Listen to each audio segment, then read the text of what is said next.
It's 8:30 p.m. and you're still at the office rewriting your employee's report for the third time this month. Same employee, same mistakes. You fix the numbers, rewrite the introduction, adjust the layout, while Mark, your employee, is already home watching Netflix because deep down he knows you'll fix it anyway. And you tell yourself a very comforting story. I'm doing this because I have high standards, but let me ask you something. If you have 7 people in your team and you are the only one still working at 8:30 p.m., is that excellence? Or is it a broken system with you trapped at the center of it? Tonight, I asked General Roy a simple question. Why do managers micromanage? His answer was uncomfortable. Because according to him, the real problem is not your team. It's what you trained your team to become. General Roy, I want to start with the manager who works late. The one who checks every email, corrects every report, reviews every detail before anything leaves the team. That manager will say, I'm protecting quality. Is that true? Sometimes. But most of the time, no. Most of the time, that manager is lying to himself. He doesn't check everything because he is demanding. He checks everything because he is afraid. Afraid of mistakes. Afraid of being judged. Afraid that one bad document will reach his boss and expose him as incompetent. So he controls. Because control gives immediate relief. Put me in copy. Show me before you send it. Let me take a quick look. That quick look is not a quality process. It is an anxiety ritual. That's strong. You're saying micromanagement is not perfectionism. It's anxiety. Exactly. Anxiety wearing a suit. And the manager calls it standards because that sounds noble.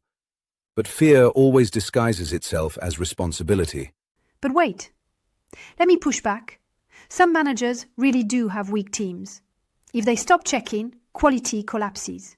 So, isn't the manager acting like a safety net? Good image, but wrong position. A real safety net stays below the acrobat. It doesn't climb onto the platform. It doesn't grab the acrobat's wrist.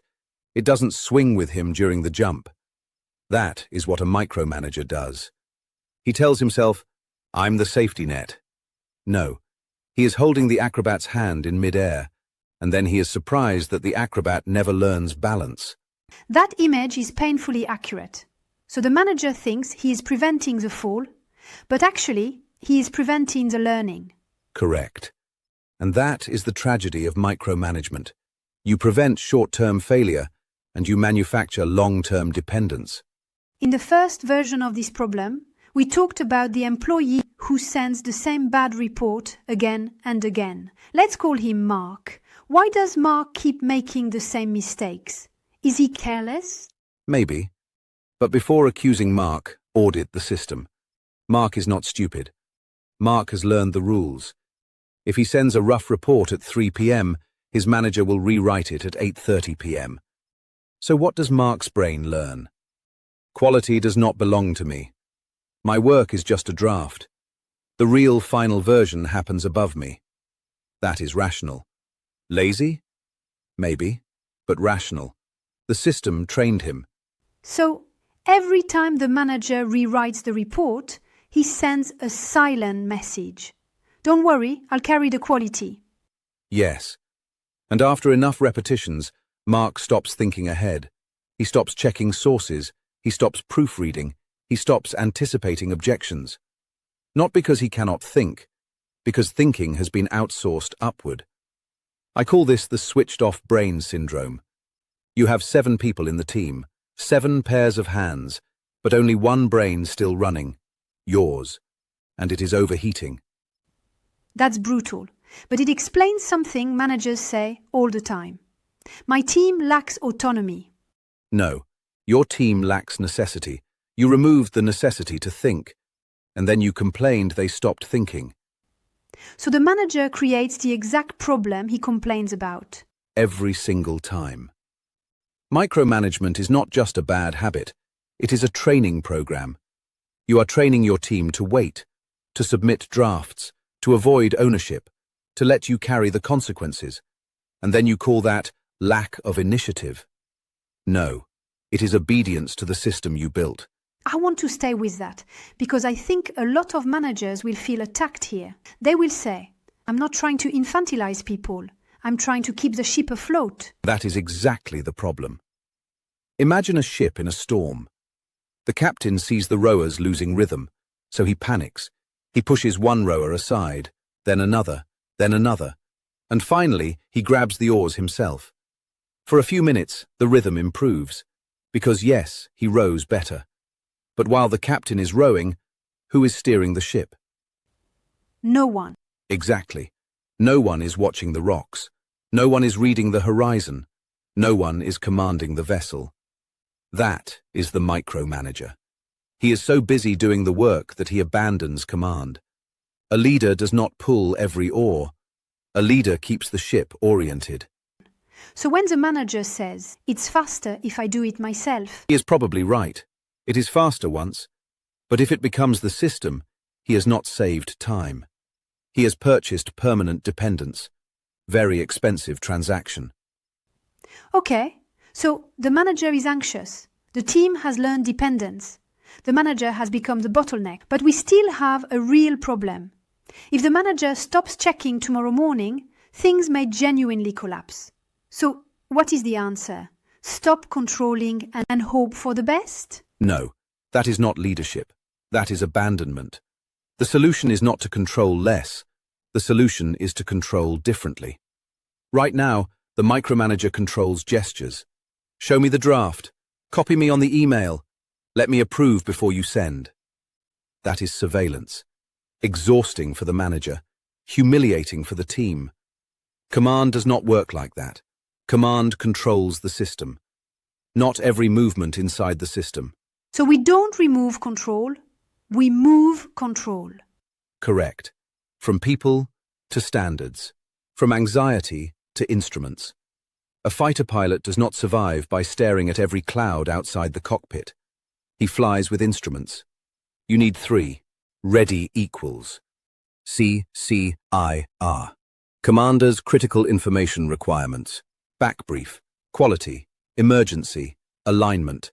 That is the cockpit. Let's start with ready equals. What is it? Ready equals is the death of vague standards. Managers create chaos because they delegate in fog. Make it clean. Make it professional. Send me something solid. Those are not standards. Those are moods. You're right.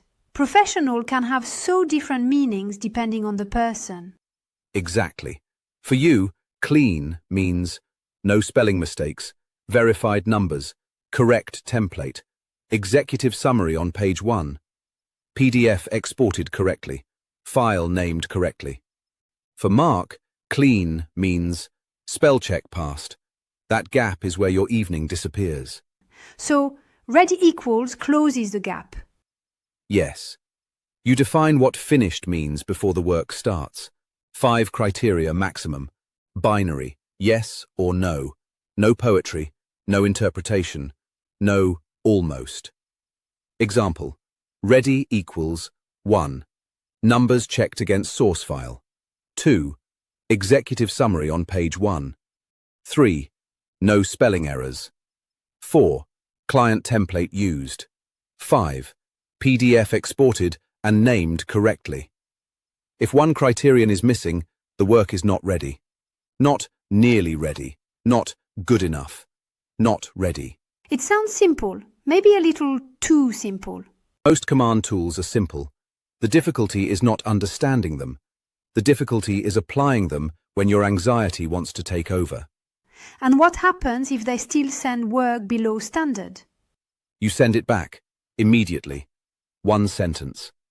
Not to standard. Criterion 2. Correct and resubmit. Then you stop. You don't correct anything? Nothing. Not a comma. Not a title. Not one number. Because the second you correct it yourself, you steal the responsibility, and the old system comes back. This is where managers suffer, because they know they could fix it in 5 minutes. Yes, and the parent knows he could hold the bicycle seat forever, but then the child never learns balance. At some point, the small wheels come off, the handlebars shake, The child may fall. That is not cruelty. That is learning. Leadership requires tolerating someone else's temporary instability long enough for them to find their center of gravity. Tolerating temporary instability. Every manager listening to this can feel how uncomfortable that sounds. Exactly. Because that's the moment micromanagers panic. The moment where they feel things slipping out of their hands. So they jump back in. They rescue. They correct. They take control again. And then, weeks later, they complain the team has no autonomy. But they were the ones holding the bicycle the entire time. But what about fear? Because the manager is still thinking, what if something goes wrong while I'm not watching? That fear is legitimate, but your response to fear must be disciplined, not compulsive. That is where CCIR comes in. Commander's Critical Information Requirements. In simple terms, you define the few things you must know immediately. Not everything. Only the red lines. Give me an example.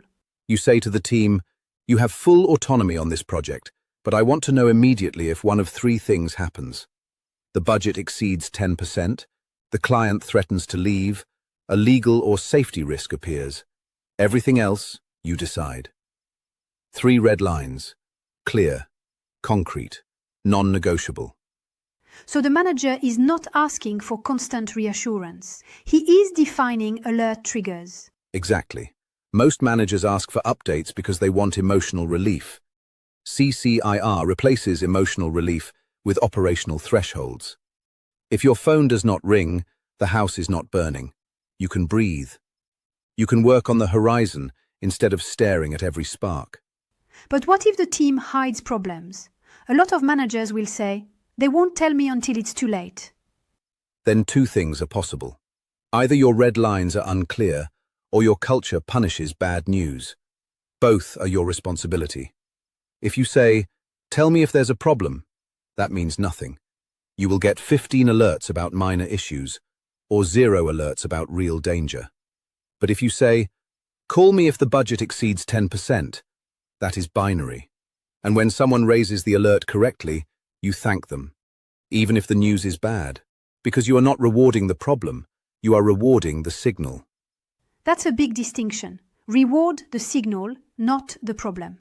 Yes, a commander who punishes bad news becomes blind, and blind commanders crash teams. This is exactly why we built the general ROI diagnostic. Because most managers don't need more theory. They need to identify where their control system is broken. Standards, red lines, or alignment. You can run the free diagnostic in the general ROI app. The link is in the description. Now, back to the third instrument. We have ready equals. We have commander's critical information requirements. But there is still something dangerous. The employee says, yes, I understand. Then 3 days later, the work is completely off target. How do we prevent that? With the Backbrief. And it may be the most underused leadership tool in business. Most managers end instructions with the worst question in management. Is that clear? And everybody says yes. Of course. Nobody wants to say, no, boss, I have no idea what you mean. So they nod. You feel reassured. They leave confused. 3 days later, you are angry. That is not management. That is theatre. But I want to challenge this. Asking an adult professional to repeat instructions can feel condescending. Only if you do it badly. The Backbrief is not, repeat what I just said. That is childish. The Backbrief is, before you start, reformulate the mission, the standard, and the red lines in your own words. I want to make sure I was clear. That last sentence matters. I want to make sure I was clear. The leader takes responsibility for clarity. He is not testing obedience. He is checking alignment. It's not memory control. It's perception control. Correct. You are not asking them to parrot words. You are asking them to reveal their mental picture. If their picture matches your intent, execute. If it does not, you just saved 3 days. 60 seconds of Backbrief can save 10 hours of correction. And yet managers always say the same thing. We don't have time for that. Yes, they save 60 seconds and lose their evenings. Okay, now let's go to the hard scenario. The manager did everything right. Ready equals was clear. Commander's critical information requirements were clear. Backbrief was done. But at 5 p.m., the document comes back below standard. Deadline is 6 p.m. The manager knows he can fix it in 20 minutes. If he sends it back, they may miss the deadline. What does he do? He sends it back. Even if the deadline is close? Yes, unless there is a real mission-critical emergency. And be careful. Most managers call their anxiety an emergency. That one hurts. Good. It should. If the standard was agreed and the employee fails the standard, the responsibility belongs to the employee. Do not steal it. So when the manager jumps in to save the situation, he may actually be taking something away from the employee? Exactly. A manager can steal two things. He can steal the task and he can steal the failure. Both are destructive. If you correct the document yourself at 5:10 p.m., you just sent the real message. My standards were theatre. If you fail, I will rescue you. Quality still belongs to me, and the brain switches off again. So the refusal is not punishment. It's returning ownership. Exactly. You return the work to its owner, calmly, factually, no drama. Criterion 3 is not met. Correct and resubmit before 6 p.m. That is leadership. Not anger, not rescue. Responsibility. But this transition must be awful for the manager, because everything in him wants to intervene. Yes, that is why I call it detox. Micromanagement is a drug. Correction gives the manager a hit, a small shot of relief. At least now it's done properly. That relief is addictive. So when the manager stops correcting, he shakes. He wants to touch the file. He wants to rewrite the sentence. He wants to save the deadline. That discomfort is not a sign he is doing something wrong. It is withdrawal. So the first days are supposed to feel uncomfortable. Of course, you are not learning delegation. You are breaking an addiction to control. So where does the manager start? With the touch-nothing drill. For the next 48 hours, you are forbidden from correcting your team's work yourself. If something arrives below standard, you send it back. One sentence. Not to standard. Criterion 2. Correct and resubmit. You do not rewrite. You do not adjust. You do not fix one small thing. You touch nothing. That sounds brutal. It is brutal because it exposes the truth. You will discover whether your team has a competence problem or whether you created a responsibility problem. Right now, you cannot tell because you are doing too much of their work. So the touch-nothing drill is not just about them. It's also a diagnostic of the manager. Exactly. Your hand will itch. That itch is the battlefield. Hold the line. What should a manager do in the next 48 hours? Action 1. Name the fear. Write this sentence. I do not micromanage because I am demanding. I micromanage because I am afraid.